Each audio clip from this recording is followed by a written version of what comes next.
literatura y el sexo tienen tanto en común como puede tenerlo la cosa más natural, pese a que se han dado en diferentes etapas de la civilización varios visos de censura, de puritanismo, de restricciones, tan tardíamente como hace menos de 100 años. Se habla o se habló en 2022 del centenario de Ulises, por ejemplo, una novela que fue proscrita en el mundo anglosajón varios años porque estaba siendo tildada de obscena, por ejemplo. Esta noche vamos a hablar no de ellos, sino de contenidos más estrictamente sexuales, pero vinculados de alguna forma con la literatura porque Javier Arévalo, que es nuestro invitado, ha propuesto en su última producción precisamente esta temática, estrictamente sexual. No tan literaria, pero vinculándolo con la literatura, en tanto Arévalo pues, es un escritor ampliamente conocido.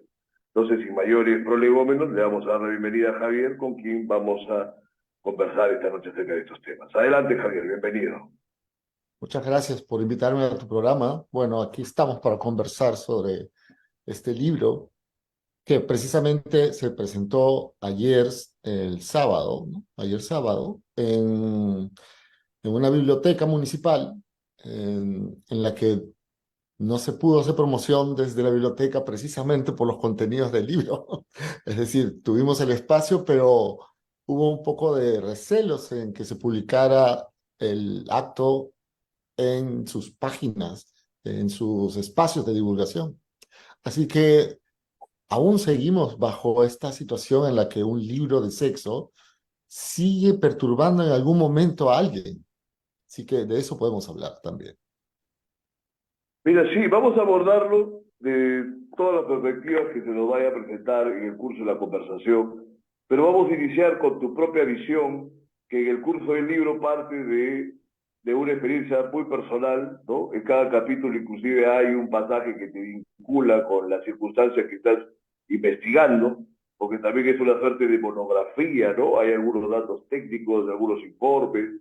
Coméntanos cómo has llegado a hacer esta investigación y al mismo tiempo una suerte de testimonio generacional, por lo menos, ¿no? Porque quizás los millennials o los centennials ya están en otro giro, aun cuando participan de algunos condicionamientos que lo abordamos después, pero que tienen que ver con el orden de la educación sexual también que se imparte, ¿no? En la educación ordinaria.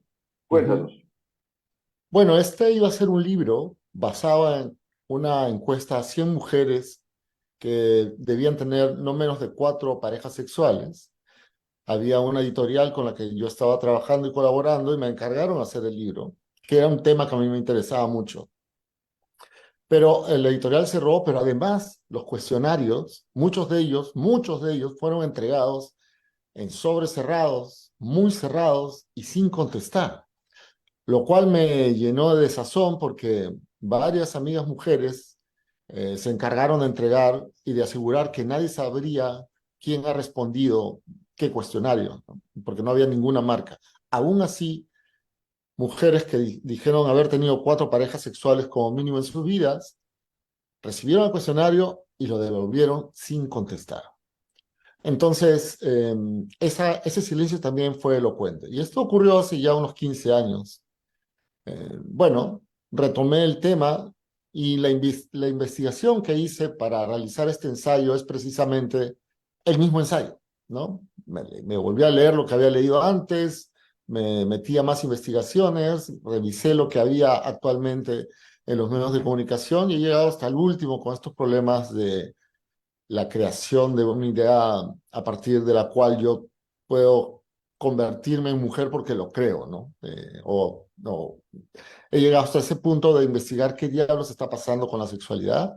Hay una perspectiva también desde el Estado peruano sigue siendo bastante judeocristiano, enseña a los chicos que la sexualidad debe retrasarse porque pueden quedar embarazados, que yo pongo el símil de, lo mismo podríamos decir que hay que retrasar el momento de hacer deporte porque te puedes lesionar.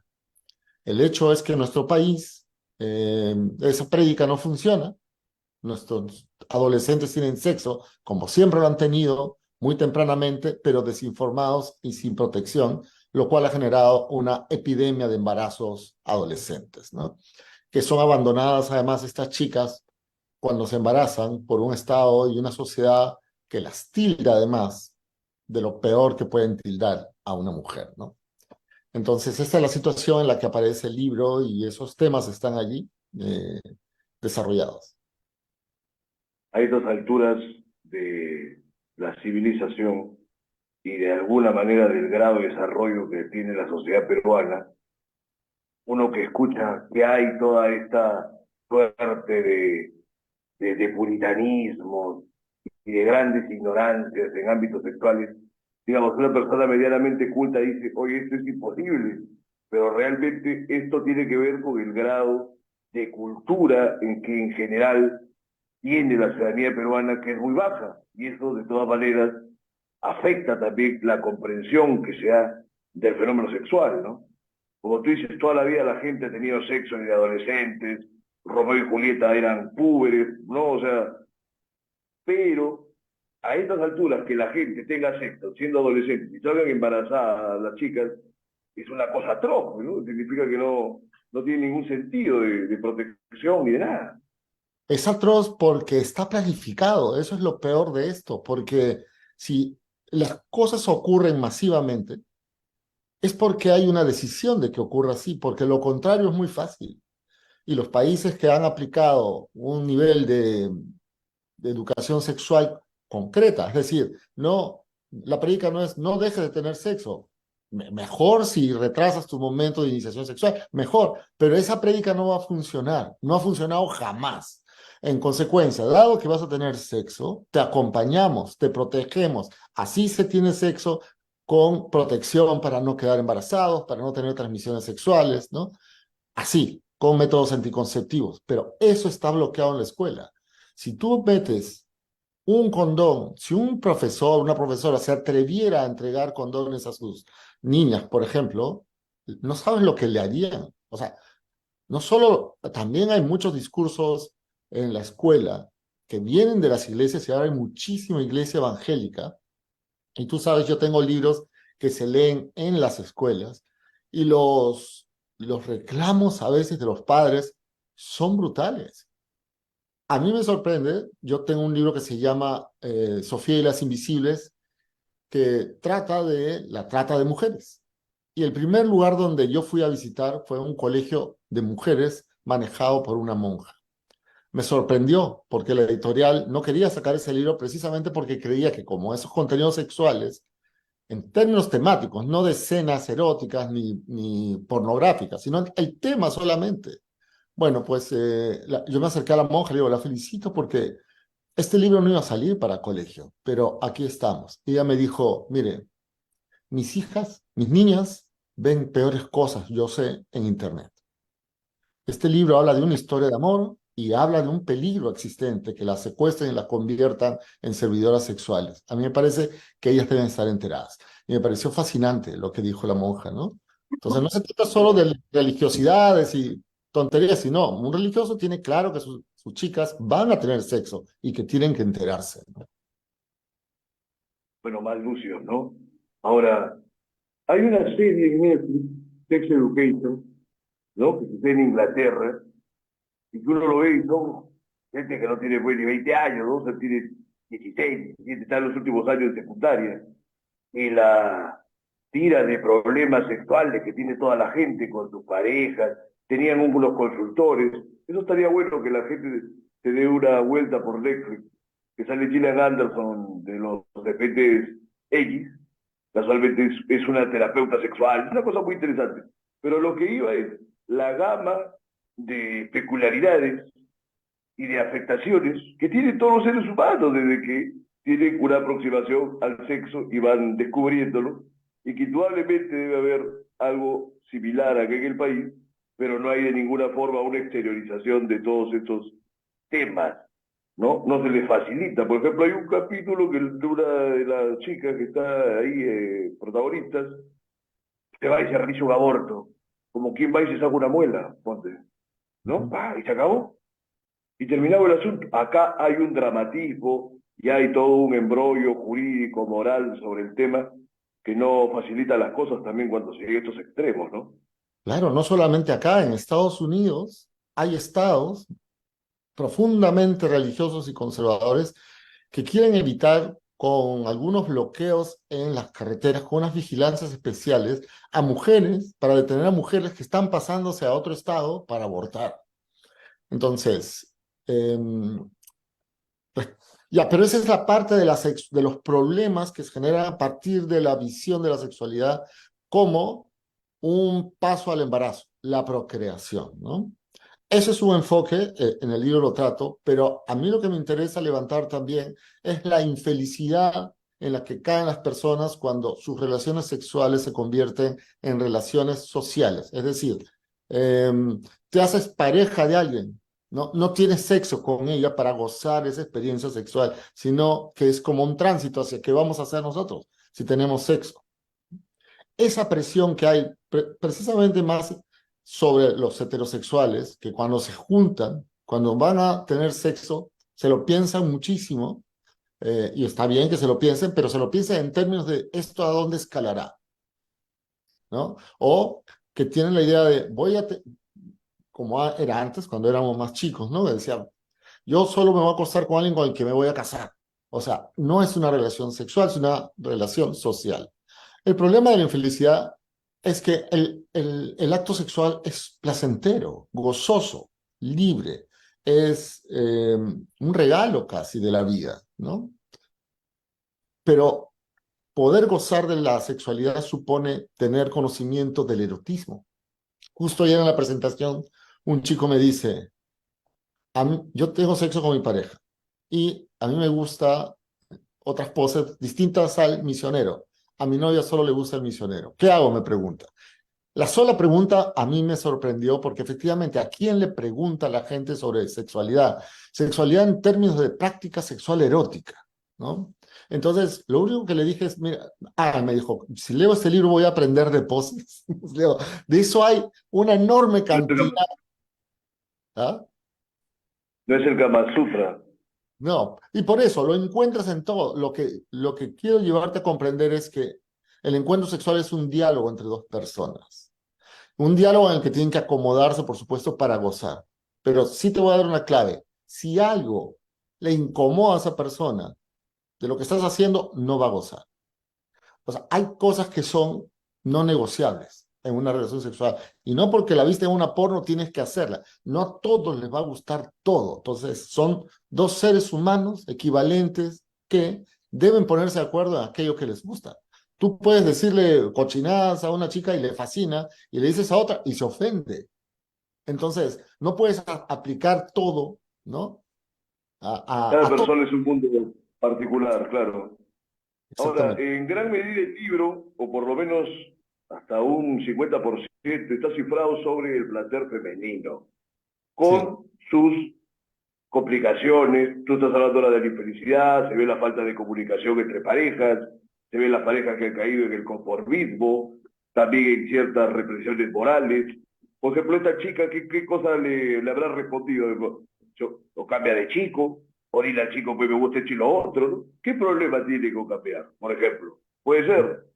Pero la gente no se anima tampoco a tanto, ¿no? Aunque ahora está, digamos, teorizándose mucho acerca del poliamor y todas esas cuestiones, pero que antes tenían otros nombres, ¿no? Porque igual todo el tiempo existió.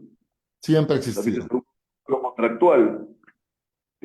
Pero antes de ir por ello, estábamos hablando del enfoque judeo-cristiano y que veo que en tu propuesta, bueno, se ve como un elemento muy represivo, y, ¿no? O sea, a ver, evaluemos eso sobre todo en este país, en este mes que está culminando, que es el mes de las procesiones y las devociones y todo lo Mm. demás. A ver, coméntanos, Javier.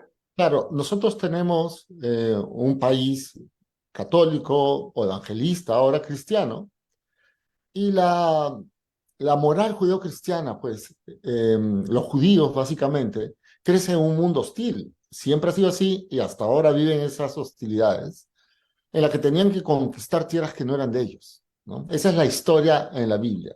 Y por supuesto el Estado se proponía mantener una población, ¿no? Entonces, por eso se entiende, o podría entenderse, la condena a la homosexualidad, bajo el supuesto de que si todos nos enamoramos entre hombres, ¿quién va a tener hijos? ¿No? Si hacemos parejas entre mujeres, ¿quién?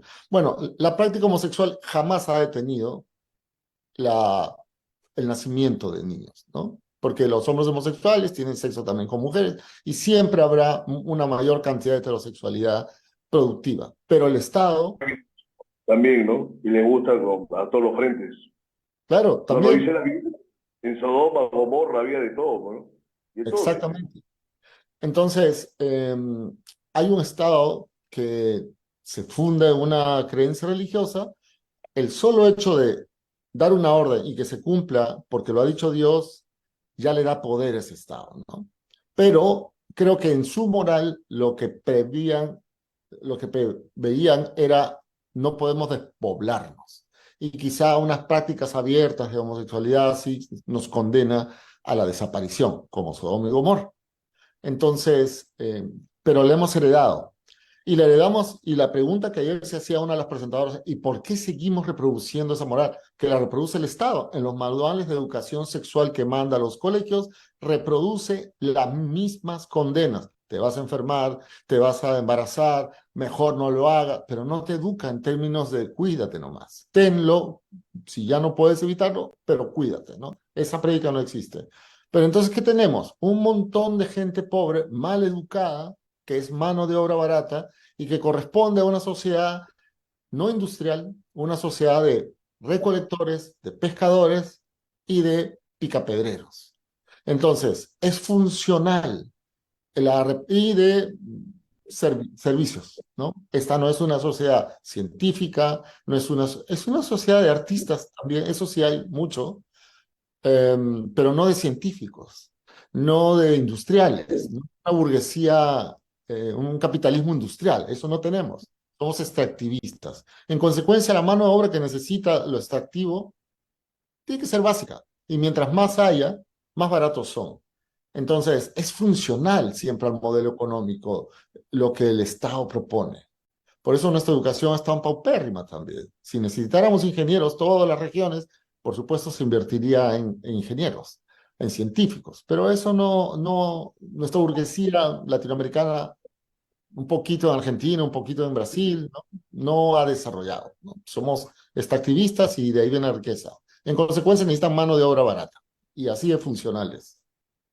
Mira tú que para incluso las actividades extractivas más lucrativas se requiere de un cierto grado de especialización. En cambio, toda esta masa, digamos, paupérrima de ciudadanos que no tienen mayores formas de oportunidades, solamente se dedican a las cosas como tú dices, ¿no? Lo has puesto de una manera gráfica, un poco trágica, pero o pueden ser recolectores, o estar en los basurales, no tienen una vía real de sobresalir en la sociedad y tampoco la educación pública les facilita estos accesos. Pero vamos a retrotraernos al mundo inicial judeo-cristiano, porque tú dices, bueno, venimos del mundo de Judea, pero de ahí venimos de Grecia. Y en Grecia había de todos los colores, no los atenienses con su cosa homosexual, el resto había sacerdotisas que ejercían la prostitución. Ahora, el medio en el que surge esta religión, ¿no? El del hebraísmo, tú sabes, pues había Babilonia, siempre se asume, incluso en la misma Biblia, Babilonia como la gran pervertida, ¿no? Y la gran meretriz, en el Apocalipsis se le llama así, pero realmente era un sitio que tenía uno de los mayores desarrollos del mundo Claro, antiguo. claro. Pensamiento, los sumerios, después los babilonios mismos, ¿no? La astronomía, todo. O sea, había un desarrollo científico que no es que está huyendo de ahora, o sea, desde aquellas épocas, porque en el mundo hebreo no se sabe que hubo un apogeo tal en el ámbito No, de la pues, ciencia, ¿no? Salomón era el más sabio, pero ¿qué aportó a la filosofía, a la ciencia? Casi nada. Entonces yo te decía, ¿será que por una cuestión política los judíos hicieron tan sesgado su modo de entender la sexualidad? Porque mira tú las otras aperturas que había en un mundo tan cercano para ellos, prostitución sagrada, todo lo demás, que a ellos les parecía repulsivo por ese celo a un único Dios. Los otros eran politeístas, ¿no? ¿Cómo ves ese tema? Sí, es curioso porque no hay legislación en el mundo antiguo que condene tan explícitamente la homosexualidad, por ejemplo, la infidelidad, como en la Biblia. La Biblia lo impone, es abominable que un hombre se acueste con otro hombre, hay que lapidar a la mujer que se acuesta con un hombre que no es su marido, hay que matar al, ¿no? Es violenta. Pero ¿por qué? Otra vez hay que preguntarnos. Era un pueblo que solo tenía enemigos en todas partes. Y entonces creo que la lógica era, no vamos a ceder en nada que pueda poner en peligro nuestra posibilidad de reproducirnos.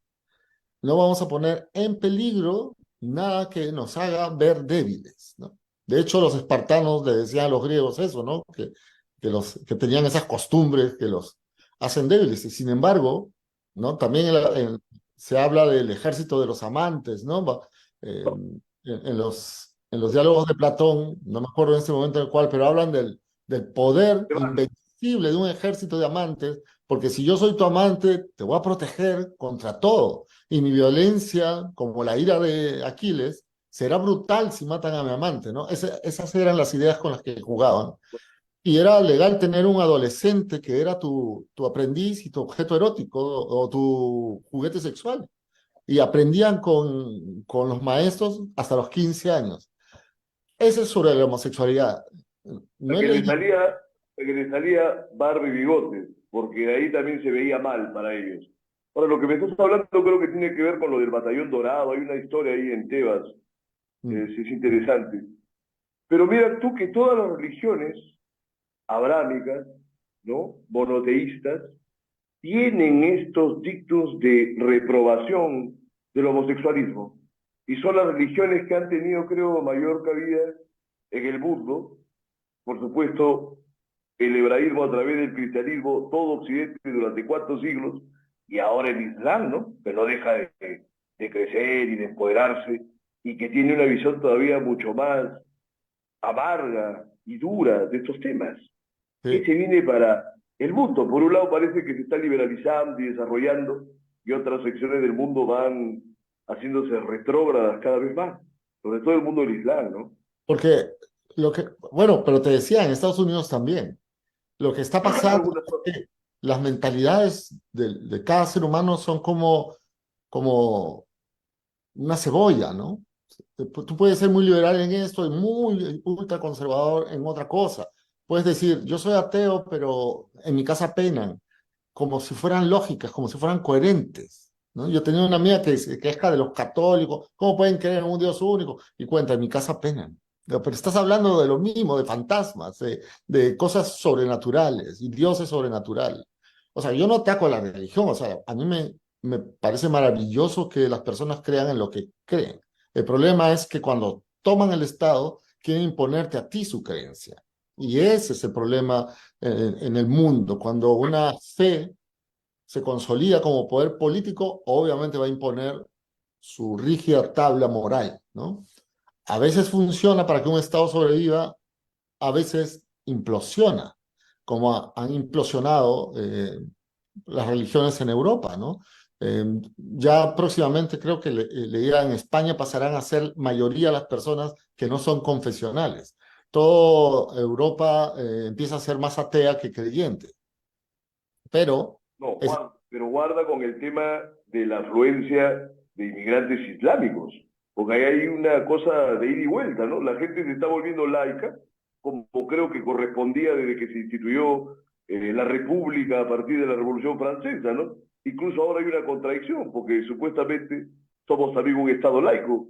¿Qué tiene que ver el Dios de Jacob en el himno? ¿Qué tiene que ver todos estos esquemas, esta supeditación a una iglesia católica, ¿no? Que incluso recibe un presupuesto del Estado?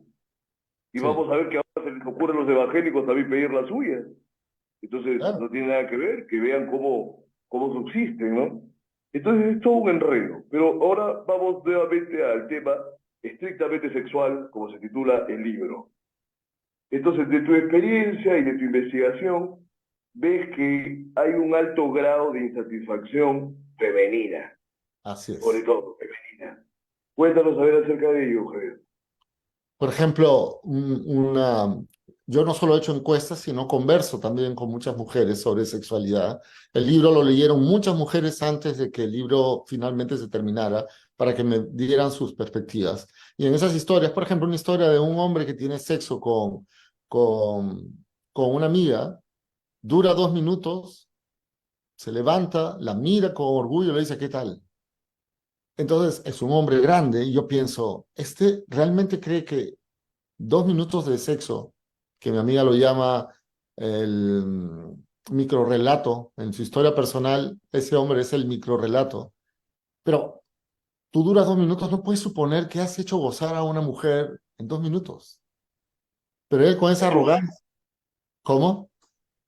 ha hecho un haiku y la señorita quería una canción de gesta, la canción de Rolando, así, ¿no? Ha Una hecho cosa un así. haiku. Claro. Y no le Entonces, dice nada, ¿no? al menos un cuento largo, ¿no? No una novela, no una épica, pero un cuento largo, quizá puedas preguntar, ¿qué tal? Pero preguntar a los 2 minutos, es obvio que ese No, hombre o ignora absolutamente la sexualidad, o él está absolutamente convencido de que así es tener una relación sexual, ¿no? Es como la o persona incluso que monóloga. sola pregunta, Javier, no nos da una sintomatología de lo errático que esté ese muchacho, porque, o sea, significa que no tiene tampoco él ninguna sensibilidad para percatarse de las impresiones de su pareja, ¿no? O sea, es Exactamente. interesante, curioso también.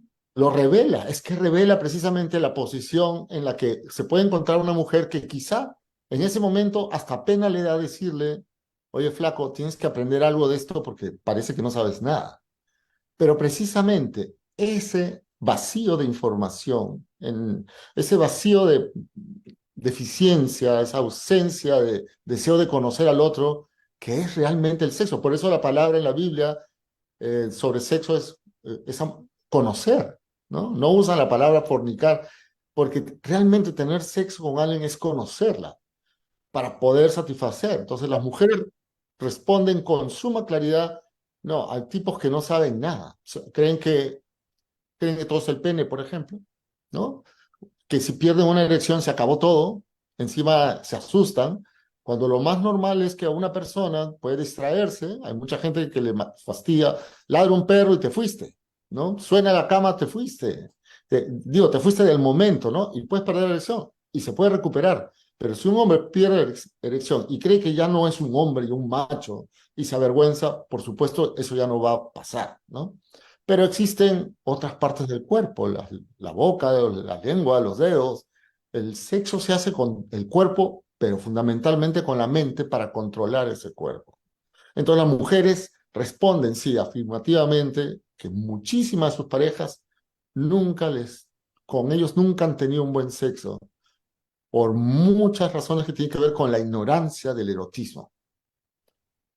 Entonces, Ya, eso está en la propuesta del libro y me parece que es uno de los elementos más resaltantes, pero ahora que lo estamos conversando, se me ocurre, oye, pero ¿qué pasa con la gente? Quizás el problema aparte, por supuesto, hay un problema de la comprensión del erotismo, pero también cómo se va emparejando la gente.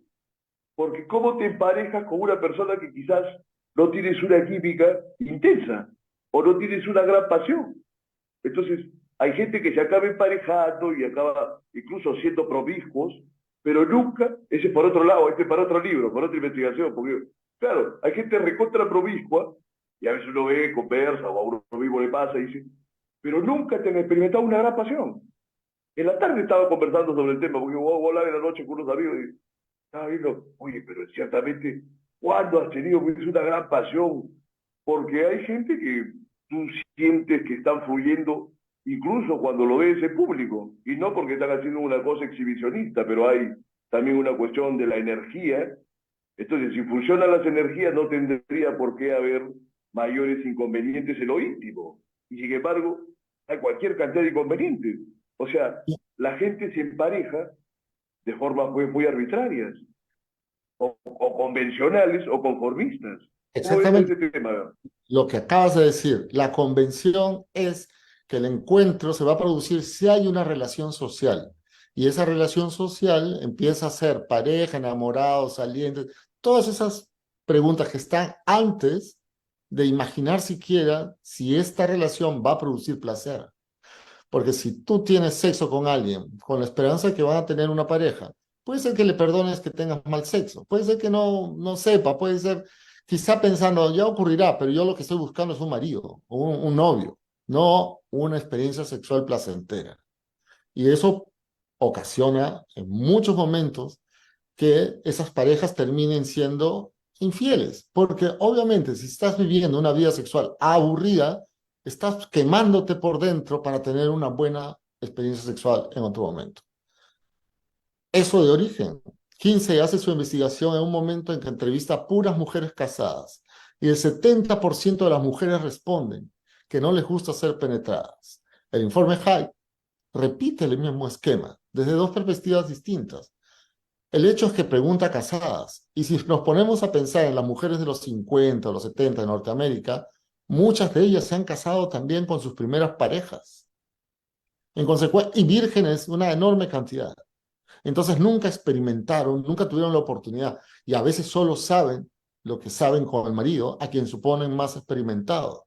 Pero dado que quizá este señor tampoco tiene experiencia sexual real, ¿no? De qué es lo erótico, qué produce placer, cómo llegamos a eso que se llama el umbral del deseo, donde el gozo ya es inminente, cómo es que ideas preconcebidas como de todas maneras tiene que tener orgasmos. Es difícil tener orgasmo para las mujeres en una relación heterosexual si es que no se conduce bien.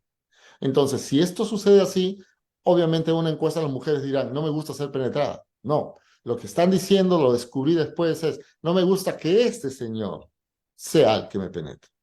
Quizá otro, pero no lo sé. Ese es el punto. Entonces, sí, como tú dijiste, lo convencional es, me relaciono con alguien para tener una pareja, no para tener un encuentro sexual que si es placentero, debería quizá ocasionar la pareja después, no antes. Es imposible. Muy bien, muy bien. Ahora yo te digo, ahora la gente de 30 años hacia abajo, quizás ya no participan de estas condiciones, porque ya han vivido bajo otros modos. Ahora, los que han nacido a partir del 2000, pese a los ámbitos de ignorancia y de falta de criterio, digamos, para evitar la procreación, pero realmente hay un gran movimiento de... Es una liberación ciega de la sexualidad. Y lo vemos a través del reggaetón, a través de toda esta nota de las culturas urbanas. Mira, tú sabes que ahora las chicas están haciendo competencias adolescentes a ver quién llega a estarse con 100 hombres. La que gane tiene un mérito entre ellas. Acá y vean en YouTube, o sea, es infernal.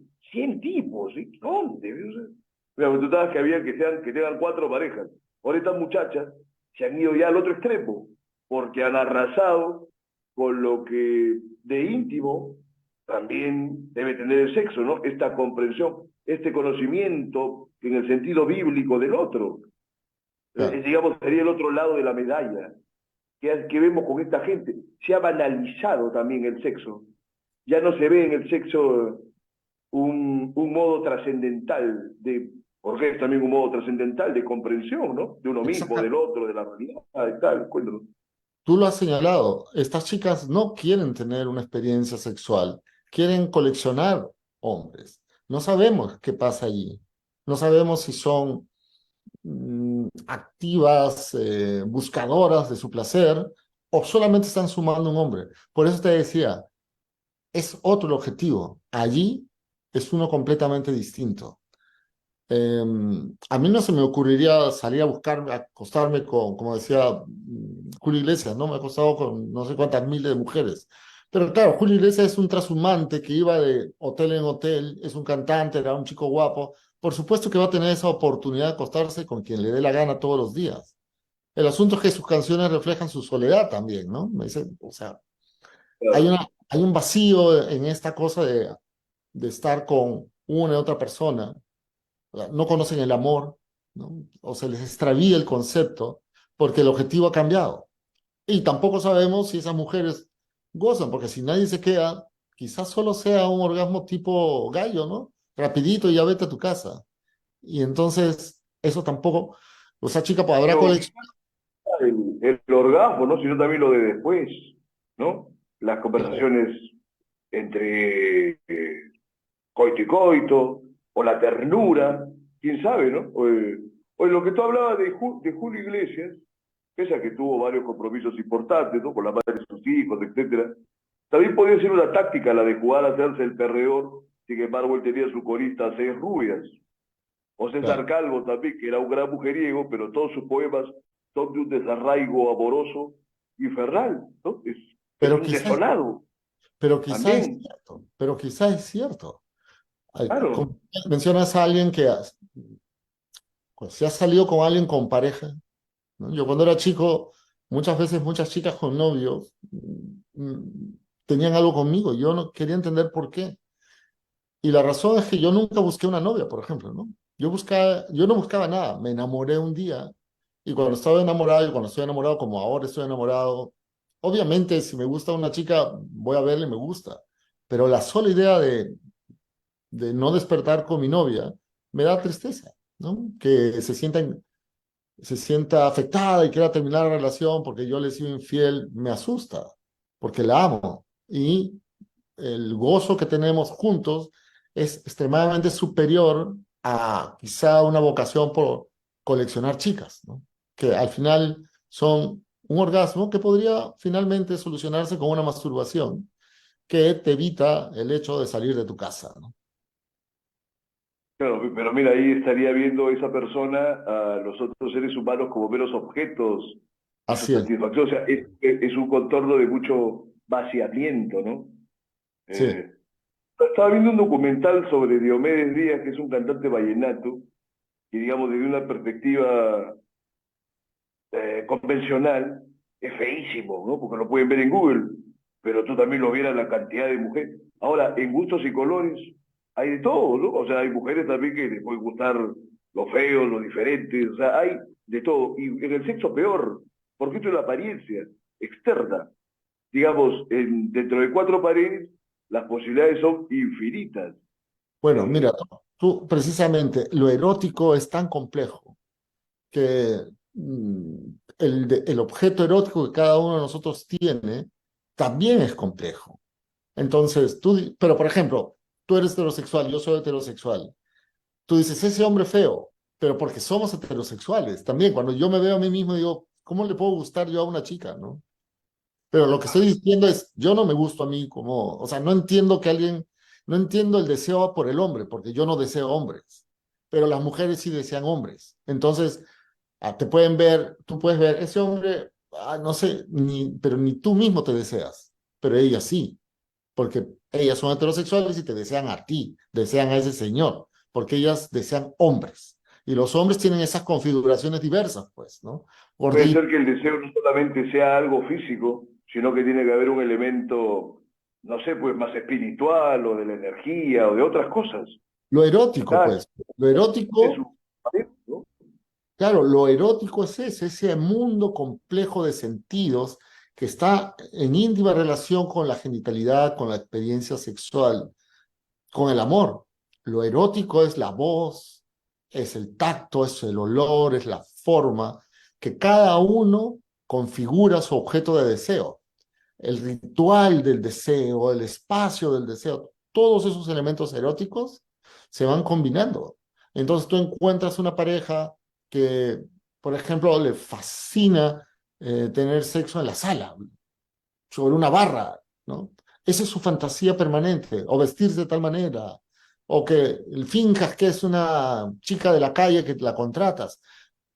La sexualidad es tan compleja, ¿no? De mujer bonita. O el hombre que le gusta ser dominado, ser penetrado por su propia pareja sin ser un hombre que gusta de hombres, pero que le gusta ser penetrado y su pareja participa, ¿no? Le gusta ser dominado. Esos erotismos, ¿no? Existen. Y es una fantasía que dos personas que compartan ese erotismo se encuentren. Eso es un milagro. Y que se amen. Eso es fabuloso. Es otro enredo más. Pero hay una parte del libro en que tú dices de lo personal, porque mucho interfiere tu propia persona, ¿no? Entras a ser parte integrante también de la exploración. Dice, bueno, que te gustan las formas turgentes de una mujer, pero que no te imaginas uno barbudo o con pelos en el pecho. Ujú. Pero yo te digo, pero hay algunos hombres que tienen muchas de las cualidades femeninas o incluso sus propias energías son femeninas. Claro. Y a veces son más femeninas que un montón de chicas. Y están tersos, está todo normal. Bueno, Y yo, luego los travestis o de la gente, de los pero que son claro, transexuales. Ese por ejemplo, tema ya no lo he explorado más. claro, Será para otro libro. claro, el travesti que es súper femenino, por supuesto me va a gustar. El problema es que el pene nunca ha sido un objeto erótico para mí. Y ese es el asunto con el deseo erótico con tu objeto muy visible, ¿no? Pero si viene una chica travesti, yo no sé, o sí sé, y se ve hermosa, Así, obviamente me produce deseo. Pero también hay chicos travestis gorditos, feos, porque los hay de todo, ¿no? El objeto claro. erótico uno no lo puede variar. Uno se forma con el deseo erótico, debe nacer desde la infancia hasta la adolescencia y toma una forma. Uno no puede decidir su objeto erótico. Yo no puedo decir mañana voy a amar gente de 1,80 m con grandes espaldas y bigotes y barba. Eso no lo puedo decidir. Eso o existía o no existe. O existe o no existe. Pero no lo puedo, por eso cuando decían hay que experimentar, no, tú no puedes experimentar con algo que no te produce atracción física. Entonces, es casi una condena, a veces condena maravillosa, tu objeto de deseo tiene una forma específica y sobre eso va siempre. Por eso te dicen, ¿tienes un tipo de mujer? Yo diría que no, pero cuando paso revista de las chicas que me han gustado, son delgadas, cintura, senos bonitos. Ese es mi modelo de objeto erótico. Bueno, hay gente que tiene una dispersión mayor. Pues. Cada cabeza es Ubuntu realmente, ¿no? De Exactamente. repente, por ahí, la que si está todos los días, digamos que mantiene una honesta línea sexual, sea homosexual o heterosexual, y de repente le canta, encuentra a alguien que tiene algo que le vibra y en ese momento cambia un rato, luego vuelve a lo suyo, porque ahora también se habla de flexibilidades, ¿no? Dentro de estas líneas se habla de heteroflexibilidades, hay un montón de matices, ahora realmente hay un Pero todo, ¿no? pero que siempre han existido. Por eso Kinsey establece que uno no puede decir soy heterosexual. Dice, somos generalmente heterosexuales porque generalmente tenemos prácticas heterosexuales. Eso implica que podría haber una experiencia homosexual, pero ahí viene el asunto. Depende, pues. Como tú decías, cuando yo era adolescente y lo veía a Miguel Bosé era una niña y a mí me erotizaba. Decía, pero ¿por qué me siento atraído si este es un hombre? Allá, Pero Bosé era, cuando yo veo los videos de entonces, parecía una niña, pero a mí me fascina la música, ¿no? Te he hablado de Julio Iglesias, yo canto, ¿no? Me encantaban sus canciones, pero él era súper femenino, todas sus muecas eran de chica, ¿te acuerdas cómo bailaba, no?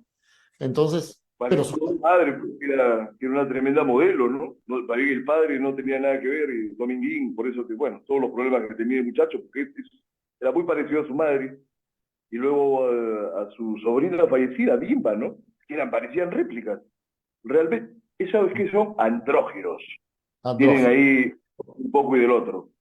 sí. Entonces, digamos, pasando ya a la fase pedagógica que propone, porque además tú tienes pues una amplia experiencia en hacer este tipo de propuestas educativas. El libro, ¿hacia dónde apunta? Para concluir con el libro y pasar a otros temas antes que culmine esta hora. En, Sinteticémoslo, por favor. en principio creo que el libro, como todo libro, ocasiona que hablemos. Y es importantísimo que hablemos de la vida erótica que tenemos, porque mi tesis también es que si la mitad de la población sufre para tener una experiencia sexual placentera, es obvio que van a estar incómodas y cualquier incomodidad no produce alegría, no produce felicidad.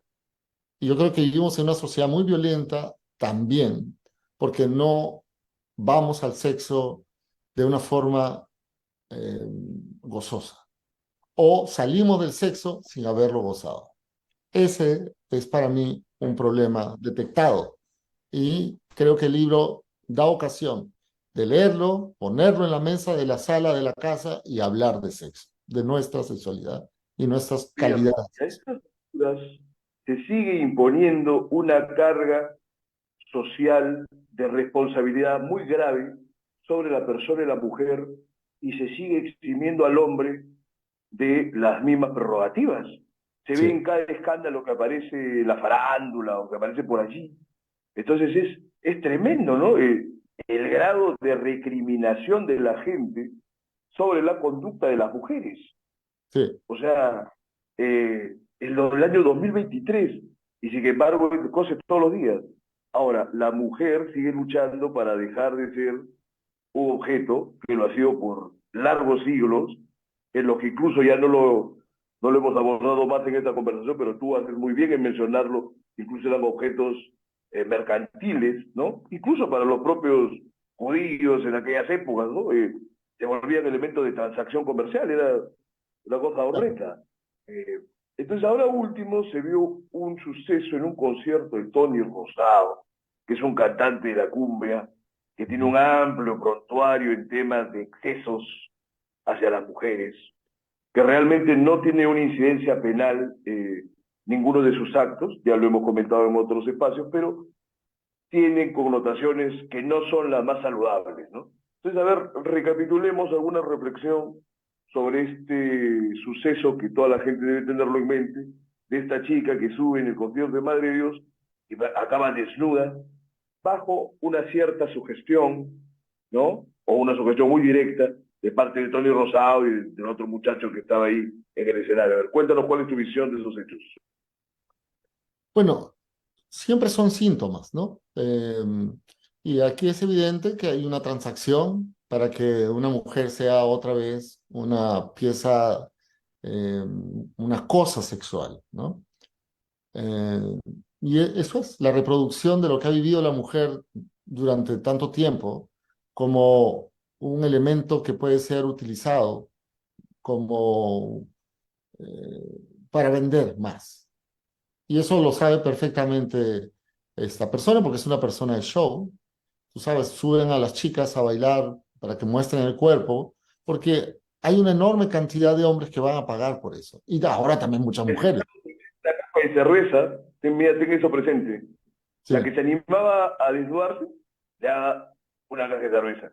Esos desnudos, que incluso no se ve nada cómoda la chica, no tienen nada que ver con un desnudo en el que una mujer realmente tome un empoderamiento sobre su cuerpo, como hacía la hippie, por ejemplo, ¿no? Que se jalateaban en los conciertos de rock de los 60, etc., pero era una circunstancia muy distinta en la que había una expresión plena de autosuficiencia, y en este caso se ve todo lo contrario. por Es supuesto. Yo una tengo cosa una, muy penosa, ¿no? yo tengo una amiga que es modelo en Nueva York y ella es colombiana. Ella todo el tiempo está mostrando su cuerpo, sus entrenamientos, y hay muchos hombres que le recriminan, ya, tú solo muestras tu cuerpo. Le dice, yo tengo un negocio, primero soy modelo y tengo un negocio de ropa. Lo que yo muestro es mi ropa y la ropa que me quito también es la que vendo. Claro. Pero la recriminación, ella es profesora de filosofía, decidió ser modelo porque es una chica guapa y le funciona.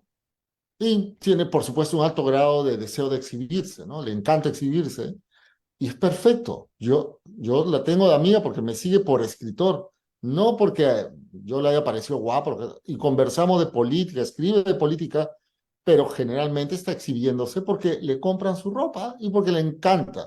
Ella es una mujer, ¿no? Que va a buscar sus propios intereses. Otra cosa es esto, prostitución, la clásica, te pago para que tu cuerpo sea una cosa para mí que me sirve para vender un exceso más, ¿no? Y ahí hay un macho con una mente heteroglodita que no encuentra otra forma de hacer más escándalos que es, les parece chistoso. A mí me parece denigrante, me parece triste, porque yo no le daría a ninguna de mis amigas algo a cambio de que se desnuden en una presentación del libro, ¿no? Sería algo Mira, inverso. Una amiga me dice, si tu libro es estrictamente sexual, déjame hacer un desfile desnuda. Yo, por supuesto, si es tu deseo, ¿no? Pero precisamente, al no contemplar el deseo del otro y al tener esa posibilidad de comprarlo, muchos hombres solo han comprado cuerpos. De hecho, cuando hablamos de Julio Iglesias también, el estar con Julio Iglesias, ¿qué es? Es también una colección. O sea, yo me acosté con Julio Iglesias. ¿Lo gocé, no lo gocé? No sé, pero yo me acosté con Julio Iglesias. Eso va a decir esa chica. Como esta otra chica dice, yo me acosté con 100 hombres. Ya, pero lo gozas. No, ese no es el punto. Entonces, salimos del mundo erótico para irnos a este mundo en que hay intereses económicos, intereses sociales, un interés en relaciones, pero no es lo erótico. De hecho, una mujer haciendo eso por una caja de cerveza, para mí es lo más antierótico que puede haber, ¿no? Me da pena, me da tristeza. Claro, es denigrante, es denigrante. Pero peor aún las formas de estos tipos, ¿no? Porque si lo hubiera hecho de una manera alegre y que se hubiese visto ella satisfecha y hasta lujuriosa, ¿no? En un desborde personal, perfecto. Pero ahí se han dado todas las connotaciones adversas a eso que estamos comentando como que hubiera sido algo positivo. Muy bien, Javier, ahora vamos a pasar, nos quedan los 7 minutos. Hablemos de tu editorial Batíscafo que acaba de lanzar, Ujú. creo que justamente con este libro estrictamente sexual. Vi la presentación ha sido en esta biblioteca que no quieres mencionar, ¿no? Entonces, háblanos acerca de este emprendimiento que veo que lo está lanzando junto con la poeta Noraya Coyure. Bueno, yo he tenido muchas experiencias editoriales siempre enfocadas a promoción de lectura. Coloqué más de 6 millones de libros a 3,50 soles en el 2010, 2011, 2012, con 2 periódicos. Eh, pero siempre tuve estas experiencias editoriales, como dije, de promoción de lectura. Ahora quiero hacer un sello garaje, un sello que saque unos 4 libros al año. Ahora en noviembre presentamos una novela de una chica que yo asistí primero como profesor y que después me reveló la novela, ¿no? Carolina Espíllaga, lo presentamos en diciembre, y que son libros que no van a salir en otras editoriales porque las mega editoriales nunca están interesados en descubrir voces. A mí sí me interesa descubrir voces y que después se los lleven si quieren, pero a mí me gusta, siempre he sido un promotor y creo que he descubierto también voces en muchas de las cosas que he hecho. Cuando he sido periodista también yo trataba de cubrir a las nuevas voces de la literatura y de la pintura. Así que ese es un plan que tengo, que lo voy a sacar con Oraiga. También vamos a tener colecciones masivas en kioscos, también en estrategias de promoción de lectura, que es otro filón. Y también, por supuesto, vamos a dar asesoría en edición, porque, por ejemplo, ahora me ha tocado un, un peruano norteamericano que ha escrito una novela. Él es un profesional en otra cosa, quiere sacarla, pero quiere saber si sirve o no sirve, ¿no?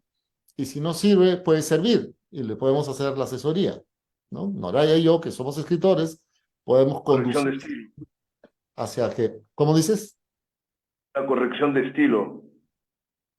Primero una edición, o sea, poder decirle, este libro no funciona y hacer una edición profunda en la que él tiene que aprender a escribir porque no le vamos a escribir el libro, tiene que comprender cómo corregir su propio libro para que sea funcional a lo que quiere hacer.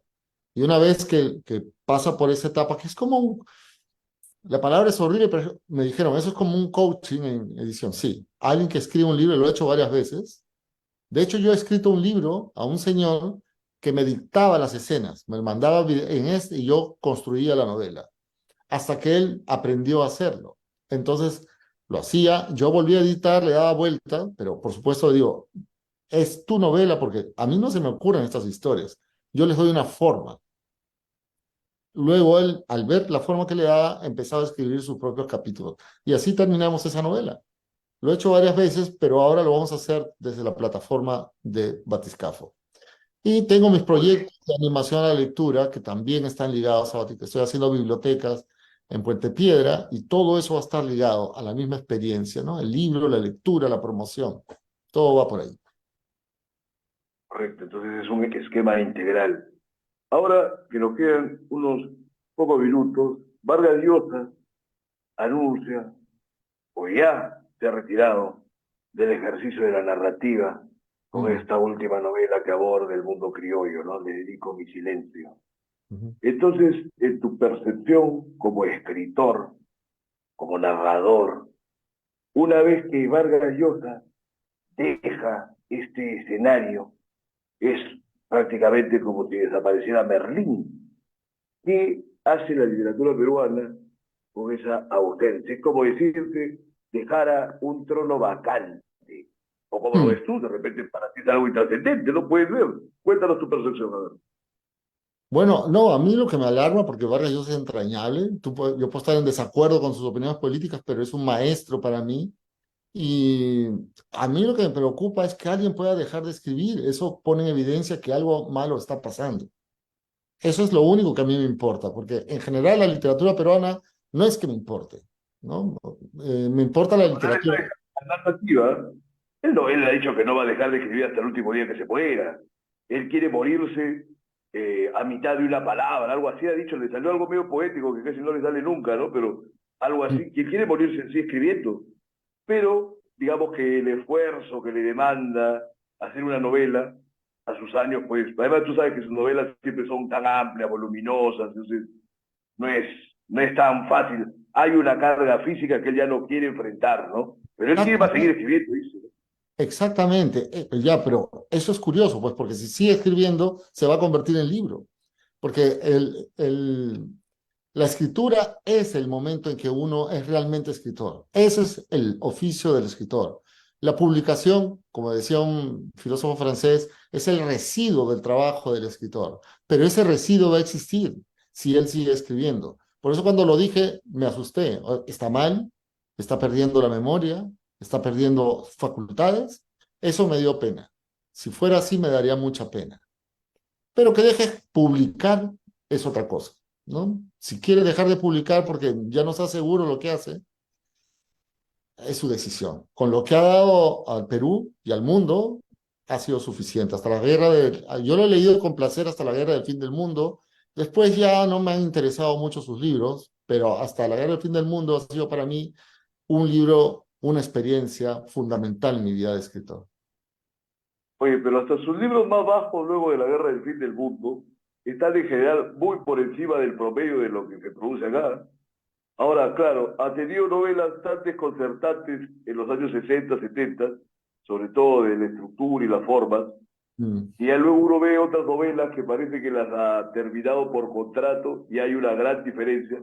Pero aún así hay cosas muy interesantes, ¿no? O las anécdotas de lo del paraíso en otra esquina, por ejemplo, ¿no? Lo de Gogán y de Ujú. Flora Tristán. O sea, por ahí siempre aparece algo. Pero Bueno, bueno, vamos a es ver. un, es un maestro, pues, es un maestro. Excelente. Qué bueno que lo digas. Qué bueno que lo digas porque tú sabes que ahora cualquier escritor, entre comillas, sale, despotrica. Realmente hay una cosa para analizar ahí, el caso de Vargas Llosa, que ha ganado tanto y sin embargo no goza del amor de sus conciudadanos como quisiera tener políticos, ser un padre de la patria, ¿no?